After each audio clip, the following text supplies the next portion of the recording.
Well, welcome to the Systemic Webcast. And as you can see, it's a little different. I'm in my home. Those of you who watch Cellular Healing TV will recognize this spot, right? There's the family. Wait, hold on. There's the family in the background. Well, I'm very excited to be here, and I'm always blessed that Systemic allows me to do these teachings. I'm also blessed because they allow me to do these teachings on things that are like near and dear to my heart. And this topic is one of those because I suffered with this. Small intestinal bacteria overgrowth is what it is. And for those of you who've never heard of the word SIBO, small intestinal bacteria overgrowth, I'll describe it before I get into this three-step protocol. There's also CEO. So we have SIBO and CEO, and oftentimes they actually run together. So that's small intestinal yeast overgrowth. Doesn't quite sound as good when you say CO versus SIBO. I know that. But the reason why, this is near and dear to my heart. Obviously, I suffered from this. And I always have to say, thank God. Not always. I don't thank God right away. Later, I thank God that I suffered through something because I would have never have dug as deep in this topic if I didn't suffer from it. Likewise with detox, right? I would never have dug as deep to figure out all of the ways, the proper ways to detox, especially cellular detox, if I didn't have to save my life. Doesn't that stink? I hate that because I think, what's the next thing coming? Well, all right. So let me just give a brief overview of what SIBO is, and then I'll tell you a little bit about my story. So SIBO is, in fact, small intestinal bacteria overgrowth, and there's a lot of causative factors. One of which, just understanding that the bacteria from the colon, see, most of the bacteria are meant to be in the colon where they ferment fiber and certain sugars. And that's a great thing, that fermentation process. It makes short chain fatty acids, energy, etc. All these great things, helps feed your good bacteria, all really positive until those bacteria end up in our small intestine. Not good. I think most of you watching this know that the ileocecal valve separates the small intestine from the colon, and that physically can be disrupted and allow some of these bacteria to go up there. And going between, I'm going to stand up, between the belly button and the ASIS is the most prominent place on your hip. Halfway between there is your ileocecal valve, and getting in there, training your patients or clients to get in there and massage that for 20 seconds and even hold, even in a direction up towards the right shoulder, is basically the maneuver. It's not hard doing that a couple times a day for a few days. But there's also a neurological component to that we'll talk about that can be disrupted. There's special types of cells and nerves that supply that area, as well as the small intestine. They keep food moving through the small intestine that can be disrupted. And it's called the migrating motor complex of nerves. And oftentimes there's certain toxins and even food poisoning that can, and infections for that matter, that can disrupt that whole nerve plexus. And then what happens is the body's not moving the food matter through the small intestine fast enough. And therefore then it creates fermentation in bacteria that are able to thrive in the small intestine where they shouldn't be able to thrive in the numbers that would be normal. So then we get a bloating, and that is the number one symptom of SIBO, by the way, is bloating after meals. It can happen shortly after. It can happen hours after, even in the middle of the night at, say, 3, 4, 5 in the morning, because that motor complex cleans out the small intestine mostly at night. And when it's not working properly, the food lays in there and there's debris laying there and the bacteria feed, and then it creates pain in that lower intestine area typically, and it creates bloating or just a feeling of discomfort. So there's other constipation, diarrhea. Matter of fact, there's different types of bugs, if you will, in the small intestine that can create the constipation or the diarrhea. So one is a methane producer, and one is, so the bacteria produce like a methane gas, and the other produces my brain's going, okay, the methane gas is the constipation. And then the other one produces another gas that both of which then can create diarrhea or constipation. So I put this protocol together really to treat both of those bacteria. And when you do, there is a test for SIBO, and it's a breath test. And the breath test has some shortcomings. Number one, some of the tests on the market only look for one type of these bacteria. So that can be a problem. So it could either detect the methane from one type of bacteria or the hydrogen. I failed to say the hydrogen that produces the other type of bacteria. Again, sometimes you can look at if someone's predominantly diarrhea, it could be hydrogen. If they're predominant methane, it could be constipation. But there's too much crossover. And the other problem is if you just focus on one of those types of bacteria, when you wipe them out, the other typically will thrive because it will take over. It's opportunistic. So it's best, honestly, to target both in a protocol, and that's what we do here. But as you see, part of it is killing these bacteria in the small intestine, but the other part is getting this nerve complex working again, which is very critical to keep the food moving through. And again, the other part could be just getting the spasm out of the ileocecal valve. That would be the easy solution, and that's the case with some people. But we have to address, typically on the severe cases, we have to address this migrating motor complex of nerves. And one of the things is in your questionnaire, you want to ask if they've had food poisoning. Typically, it doesn't occur for 2 to 3 months after food poisoning. The food poisoning creates an autoimmune, and the autoimmune is the problem. And it takes oftentimes a year after, with proper treatment we're going to talk about, to shut off the autoimmune and then allow the nerves to heal. And we have to assist that whole process. But there's a specific protein in the gut. I don't want to mispronounce it, but it's called vinculin. And what happens is let's say after a food poisoning, and I'm going to tell my story because mine wasn't food poisoning. You'll see that there's other ways to get some of these infectious agents or pathogens in the gut. And what happens is it will attack not just the pathogen or the toxin, but it will create antibodies against this vinculin and this protein. And then vinculin connects to this network of cells. That's the pacemaker of the gut. These specific cells are called ICC, interstitial cells of Cajal. And that's Cajal. So I don't know the correct pronunciation of that. I'm dyslexic, as you remember, if you know me.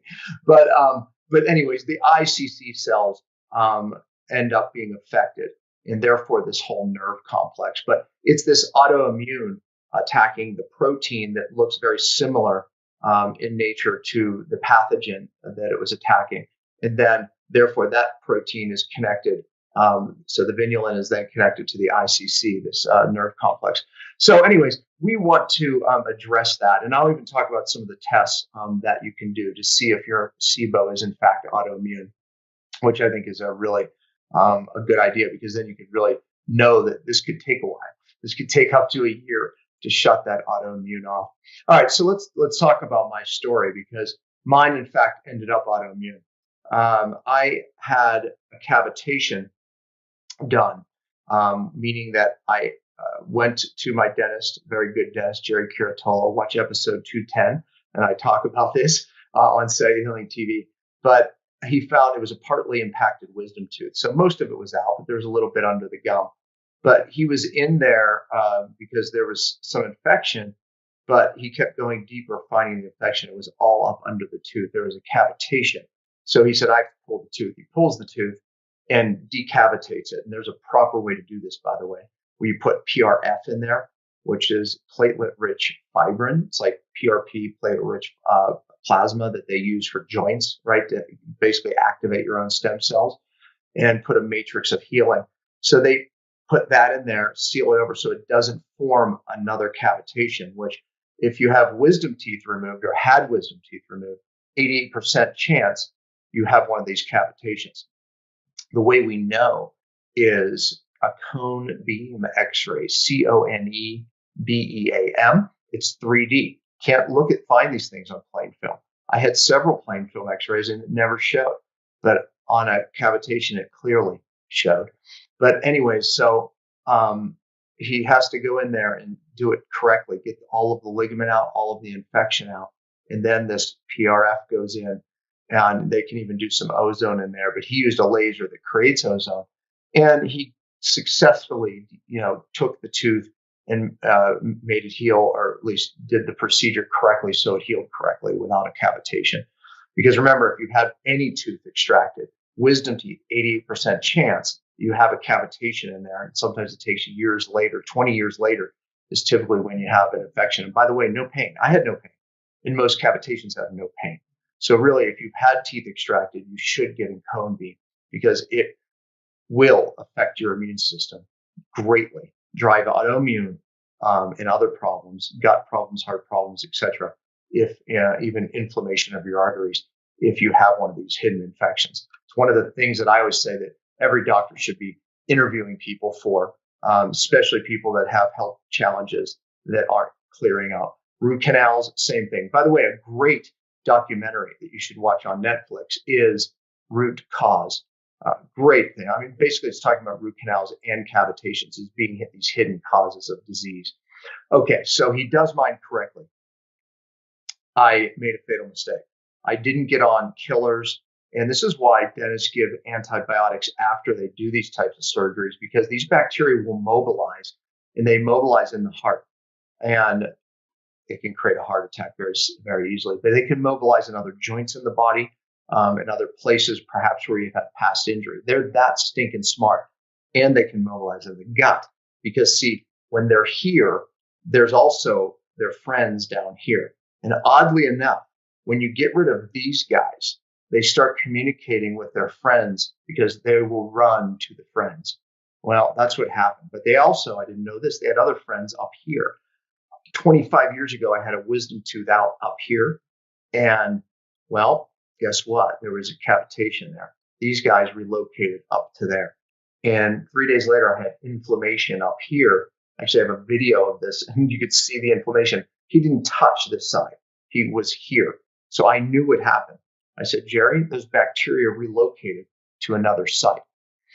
So went back in, and by the way, he's in New York, so I flew back to New York, and then he decavitated. Sure enough, massive infection. Went into the molar ahead of that, had to pull that tooth. So wisdom tooth decavitated, infection, pulled the molar, and major infection. Well, almost the same thing that happened with food poisoning. About a month or so later, I end up with stiff neck, never had ever before. So it created literally this autoimmune thing going on in my neck. And then I ended up with SIBO. So those bacteria relocated in 2 different places. So when I say that SIBO is very complicated in many causes, this is what I mean. So root canals, cavitations, food poisoning, toxins in general can create a dysbiosis and drive SIBO. But here, I'm going to make a point though. The reason, again, I'm passionate about this topic is because many of these people, they say 95% of all irritable bowel syndrome is in fact SIBO. I would say that most of your gut cases that aren't resolving are in fact SIBO. So this is a big deal to know how to correctly put a protocol together. And I'm going to say this up front as well.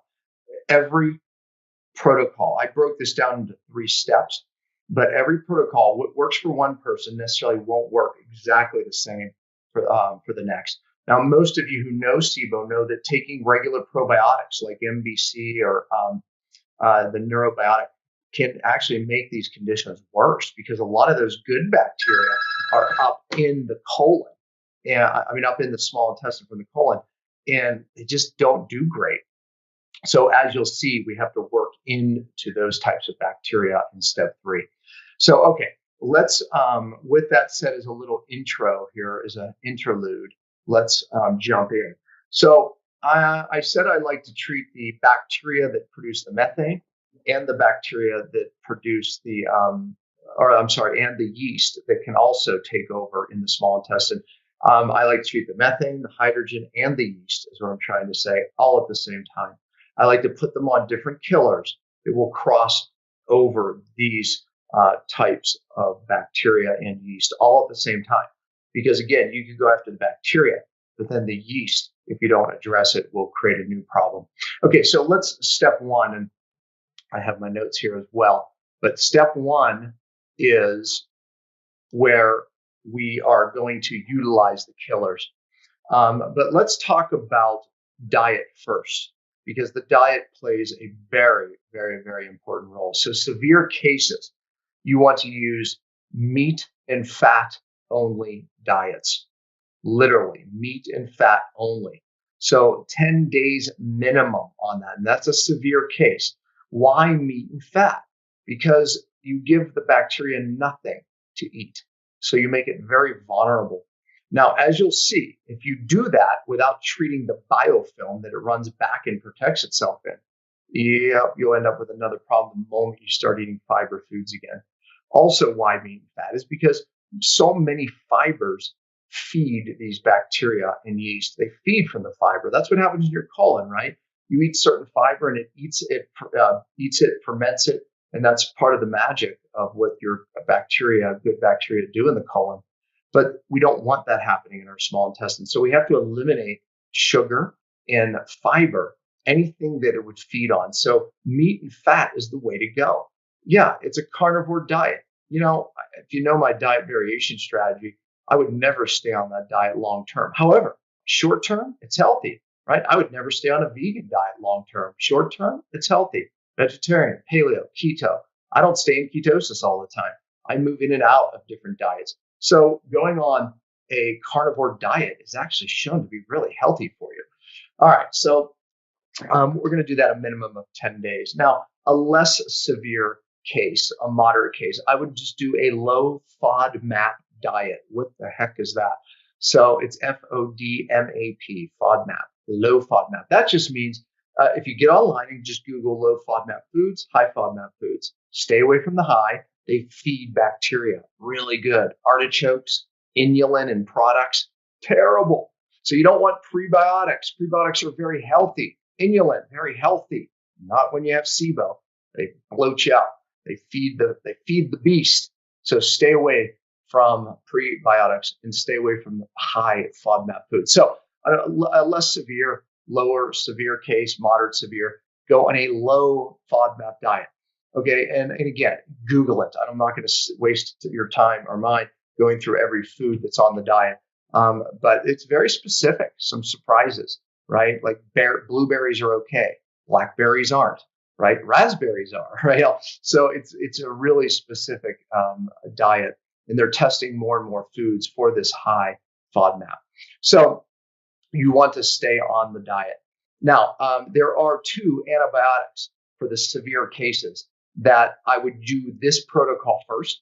And if it doesn't fix you, then I do recommend the antibiotics, because these 2 are 2 antibiotics that only stay in the small intestine. They don't hurt your good guys in your colon. One is called Xifaxan. You've seen the little worm on TV. Yeah, that's it. Really good. But you have to take it with neomycin, because neomycin, remember I said one can focus on more on the methanes, one on the hydrogens. So you have to take both to make sure you hit both. Otherwise, you end up with a reflare.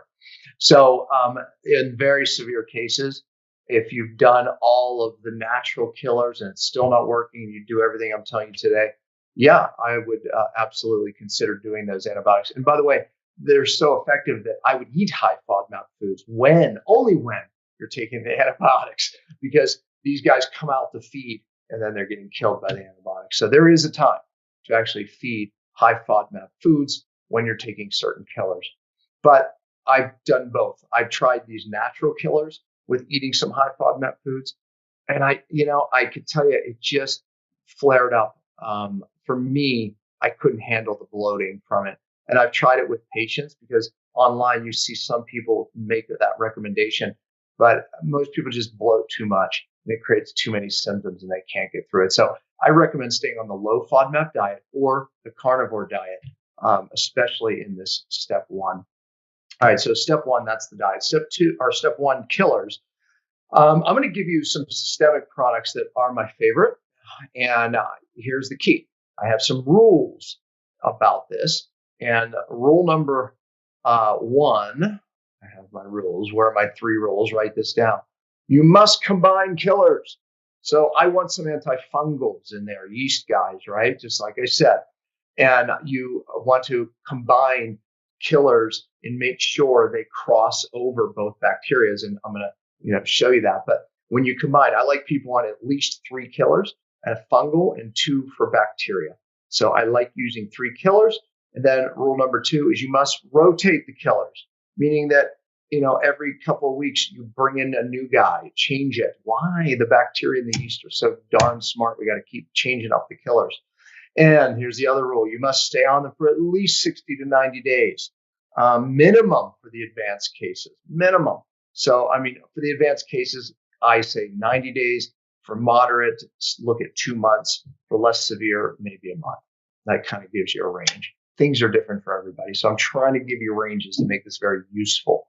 And by the way, I did a SIBO talk at one of the past events, but it wasn't stepped out like this. So, and I've learned a lot since then. Honestly, I've been on the hunt for the last year and a half with this, but I felt the need to give you this webcast.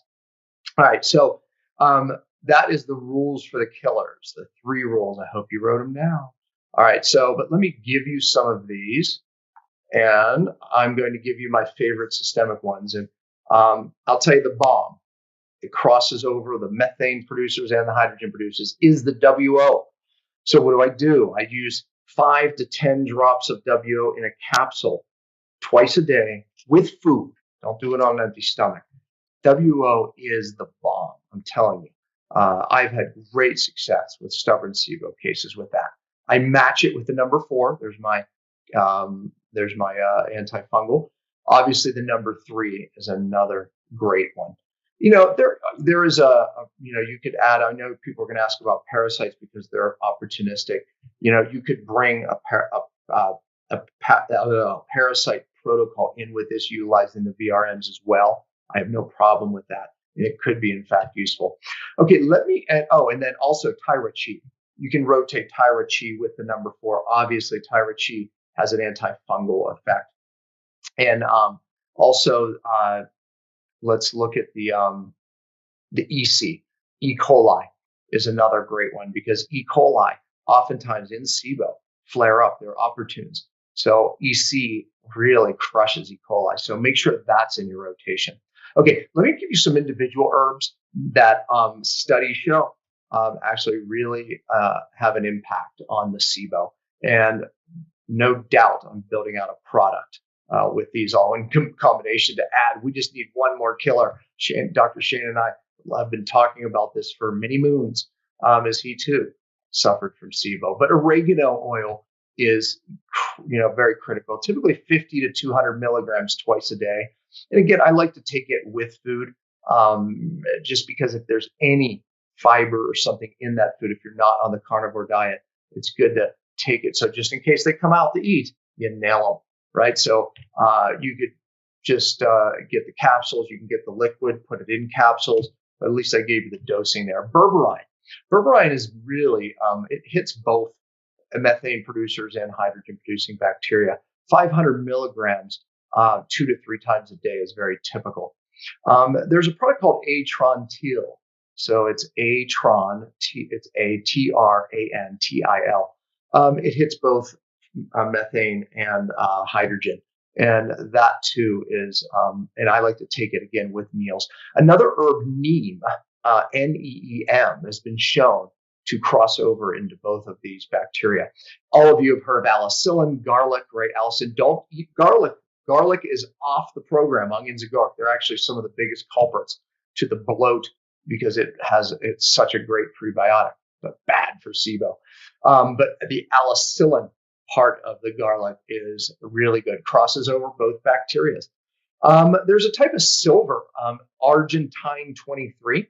The trick here, though, is mixing it. You use about 1 to 2 tablespoons. So you dose it high twice a day, and you put it with aloe. get a good like Systemics aloe, like that concentrate, right? You need that good aloe. And you do about 2 tablespoons of that. I like to put them in equal parts twice a day. And the aloe makes it go into the biofilm, which is where these guys hide. All right. So those are some of my favorites. And there's the I thought I was missing one of my favorites. Grapefruit seed extract can be a benefit. Crosses over into fungus and some bacteria. So there was the last one. I nearly missed one. Okay, here's the next critical part to step 1 is the biofilm busters. You have to bust up the biofilms. And I'm going to step out of a systemic product here, a couple, just because we need something to get in to the biofilm and break it up. And now our killers will actually start to work. There's a great product called Interface, FASE plus, PLUS, from Claire Labs that has specific enzymes that are targeting biofilm as well as EDTA. Now, why EDTA? Because you need the bacteria use minerals to actually make biofilm. So what it does is most EDTA, especially certain types, don't leave the gut very much, or at least efficiently. But that's good because, especially the type that they use in that product, because it will sit in the gut and it will pull the minerals, and it makes the biofilm very hard to make for the bacteria. So that's a great one. So EDTA in general, you can get some EDTA products if you go like heart disease products, like EDTA for heart attack. They sell them online on Amazon. But we are also creating a new cytodetox, and I will leave that open. But cytodetox is actually also very good for this because, again, it binds up a lot of that, some of the minerals. But EDTA binds minerals better. So honestly, it's really, really effective.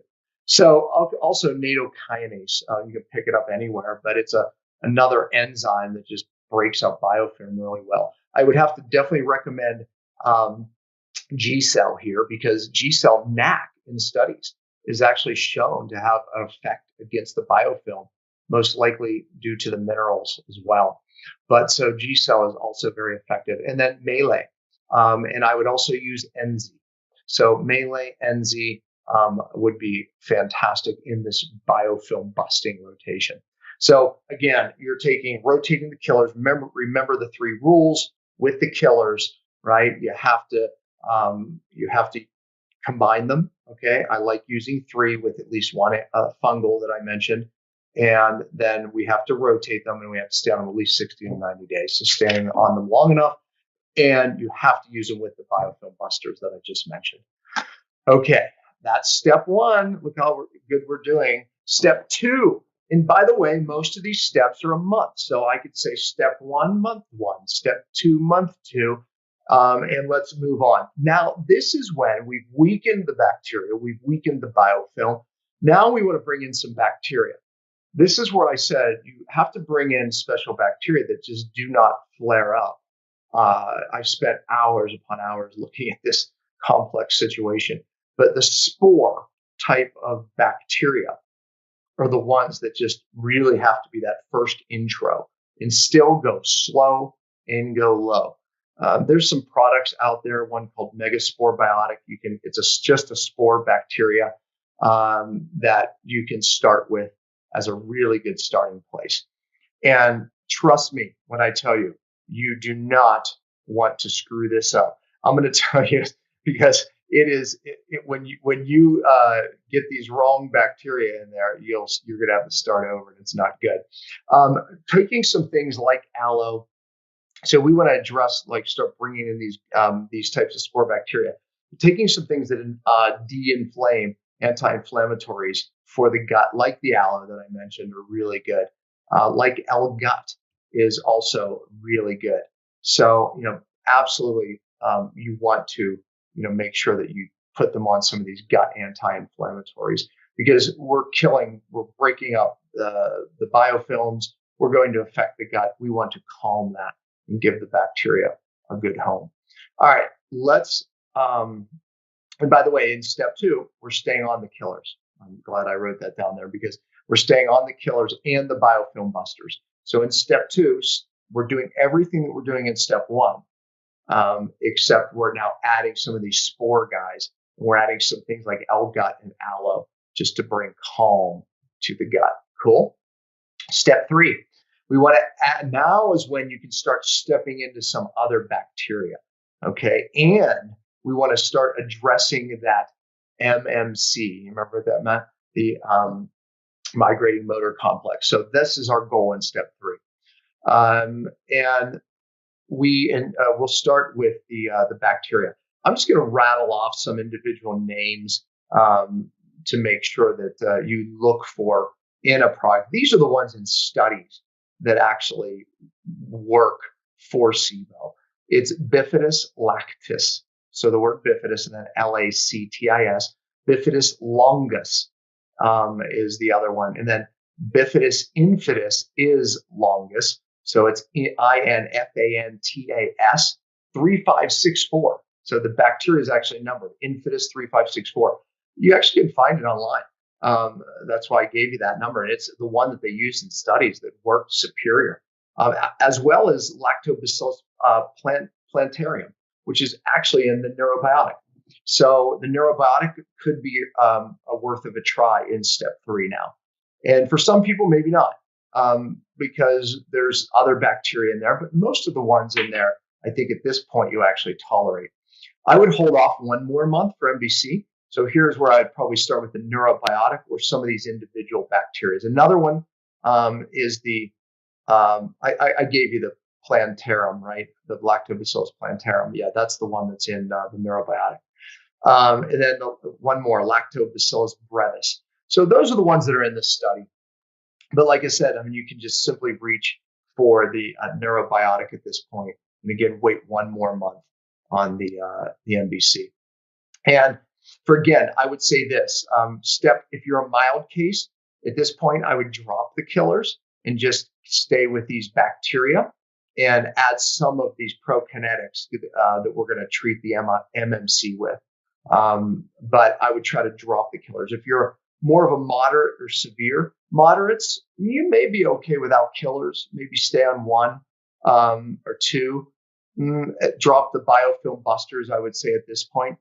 But severe, stay on everything in step 1.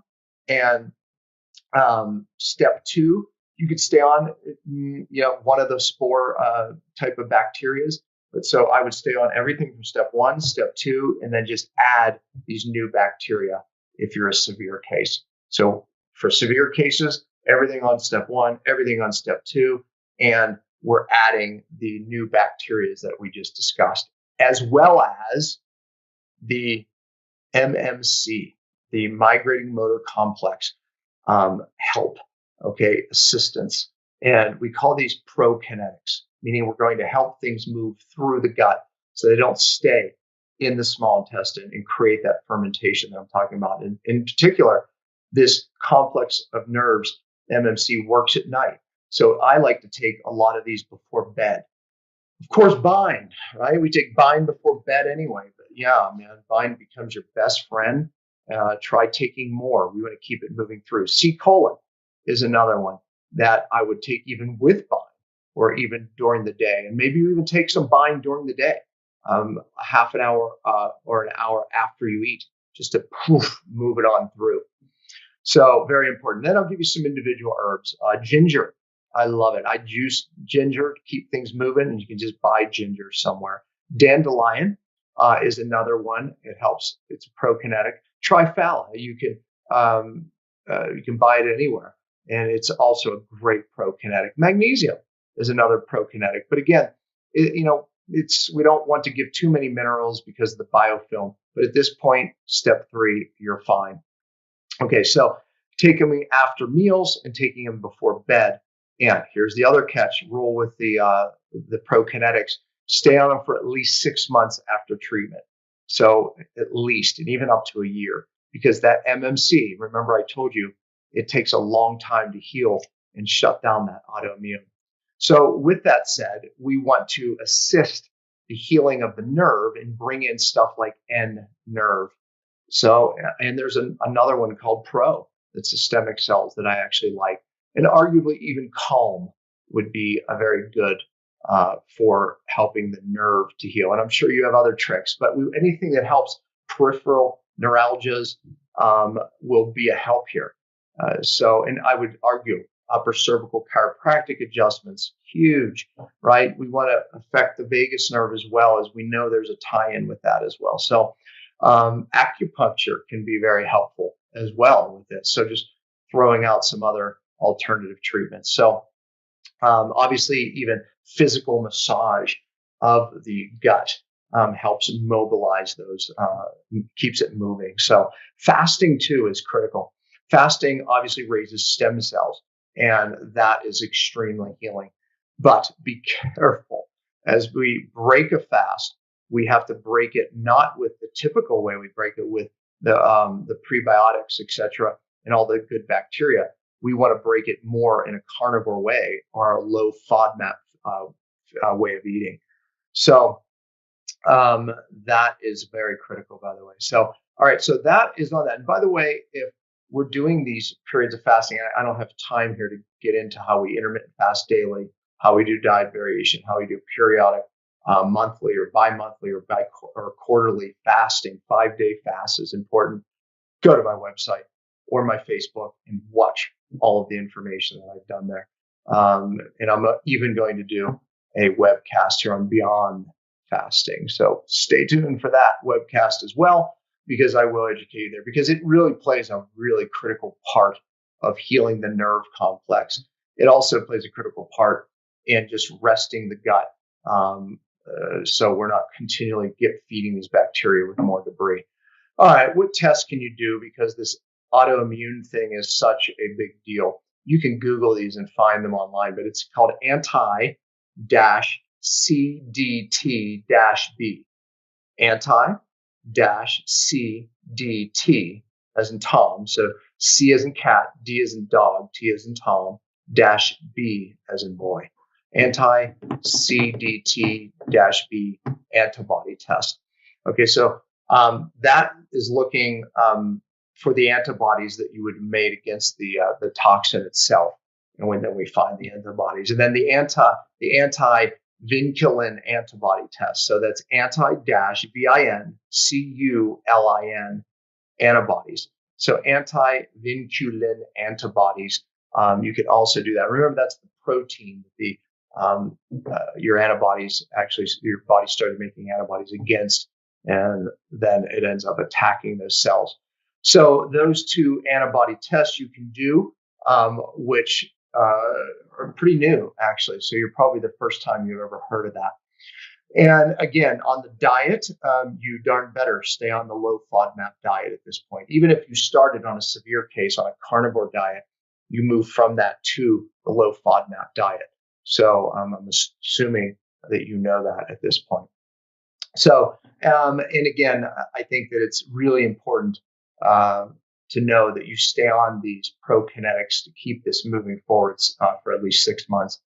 Okay, so specific ingredients to avoid. The reason I say this is because you'll go to the low FODMAP foods and everyone has flare-ups because these aren't necessarily mentioned, and they're in a lot of products that some people think are healthy sometimes, like gluten-free products. So tapioca, flour, horrible for SIBO. Potato starch, those two are in like almost every gluten-free product. Get rid of them. Maltodextrin in food products and maybe supplements, look for it. Lactose, stay away. You can eat hard cheese, but softer cheese, anything that has lactose flares you up incredibly. All of the alcohol sugars, sorbitol, all of those, horrendous. They will kill you. Inulin, I already mentioned. Pectin. And again, some of these things are very healthy things, but for SIBO, they're not. So, and I already said most gluten-free products. And, in the beginning, this first 2 months, avoid Lactobacillus acidophilus, as those type of bacteria in particular seem to make most people crazy. All right. And then I said, now this is key. You want to look upstream, write this down. This is important. It's my last important point. Look upstream. People that have hypochlorhydria, which is basically low stomach acid, Giving them some HCl can be very helpful. But supporting the pancreas with P pancreas, supporting the liver with L liver, very important for digestion. But giving them some extra bentene HCl can be very helpful if they have the low HCl. Okay, the MMC I already talked at length about. Cavitations, you know that one from my story. If you have a cavitation that's hidden, you will not fix this problem. It'll just keep resurfacing, as well as any gut problem, because these bacteria are also affecting this bacteria. So cone beam, check for if you had any tooth extractions, get a cone beam. I just had a young girl with headaches for years, debilitating, and she didn't have wisdom teeth removed. She just had one sideways, and it created a cavitation. And fortunately, I was at my wit's end because we had looked everywhere upstream on everything. And I said, let's just get a cone beam done. There it was. So really important. Watch the documentary Root Cause. Maybe that'll convince you. It's a hidden source. Mold, another massive hidden source. Huge. I mean, my gosh, if you're in a mold situation, again, I've done many videos on this. You're not going to fix this because these guys will keep that autoimmune going in the gut, and the SIBO will still be there. Something called Markons, Marcons, Markons. There's an $80 test that you swab your nose, and you can get it from Micro. Hold on, I should have wrote it down. If you get online and you Google it, you will find it. But I think it's called Microbiome.